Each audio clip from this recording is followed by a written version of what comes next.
ఓం శ్రీ సాయిరామ్. సత్యసాయి మహిమా ఝరికి స్వాగతం. సాయి భగవానులు ఎంతోమంది హృదయాలను మార్చి సద్గుణ సంపన్నులుగా చేసి మానవ సేవ చేయిస్తున్నారు. వారు తలచుకుంటే జరగనిదే ఉండదు. సృష్టికర్తకు తన సృష్టిలో మార్పు చేయడం దుస్సాధ్యమా? ఇరాక్ యుద్ధం జరిగే రోజుల్లోని అత్యద్భుత యథార్థ సంఘటన. యుద్ధంలో డార్బోర్ అనే ప్రదేశం బాగా దెబ్బతింటుంది. జనం ఆకలితో అలమటించిపోతుంటారు. పిల్లలు పాలు లేక ఆకలికి సొమ్మసిల్లిపోతుంటారు. పెద్దలకు రొట్టెలే ఆహారం కనుక వారికి గోధుమ పిండి చాలా అవసరం. గ్రీకు దేశస్థురాలైన హెలెన్ అక్కడి సత్యసాయి సేవా సంస్థల సభ్యులతో కలిసి తిండికి మాడిపోతున్న ఆ ప్రాంత వాసులకు ట్రక్కుల్లో 100 టన్నులు గోధుమ పిండి తీసుకువెళ్ళి అక్కడి స్థానిక ప్రభుత్వానికి ట్యాక్స్ కట్టి ఆకలికి అలమటించే పేద జనాలకు పంచుతూ ఉండేవారు. అక్కడి ప్రజలు ఒక రోజున వీరు వెళ్ళగా, అయ్యా, పాలపిండి ఏమైనా కాస్త తెచ్చారా? ఇక్కడ మా పిల్లలు పాలు లేక ఆకలికి నిత్యం అనేక మంది మరణిస్తున్నారు అని విలపిస్తారు.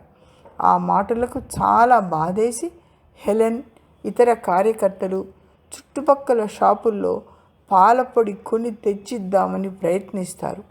అయితే వారికి ఆ పరిసర ప్రాంతాలలో ఎక్కడా పాలపొడి దొరకనే లేదు.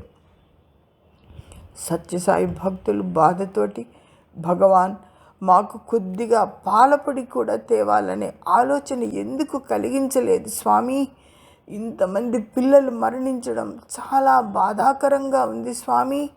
వీరికి మీరే దిక్కు అని హృదయపూర్వకంగా స్వామిని ప్రార్థించారు.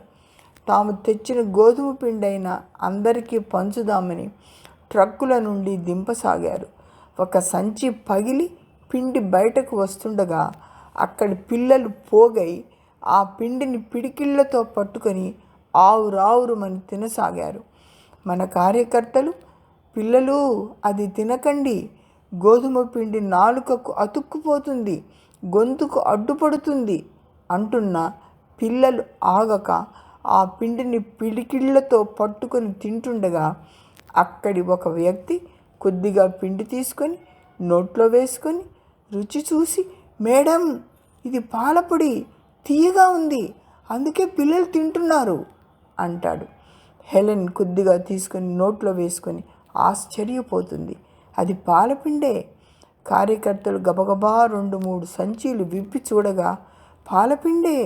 ఆ ట్రక్కులో 100 టన్నుల గోధుమ పిండి తీసుకురాగా అంతా పాలపొడిగా మారిపోయింది. అక్కడి జనాల ఆనందానికి హద్దే లేదు. పిల్లలంతా సంతోషంతో ఎగురుతుంటే మన కార్యకర్తల ఆశ్చర్యానికి తమ ప్రార్థన మన్నించి స్వామి చేసిన మహిమకు వారి హృదయాలు కృతజ్ఞతాంజలులతో నిండిపోయి ఆనందాశ్రువులు వరదలవుతాయి. వారు కట్టిన 100 టన్నుల గోధుమ పిండి ట్యాక్స్ కాగితంలో సైతం 100 టన్నుల అత్యంత విలువైన పాలపొడిగా వ్రాసి ఉండటం వారికి మరీ ఆశ్చర్యం కలిగిస్తుంది.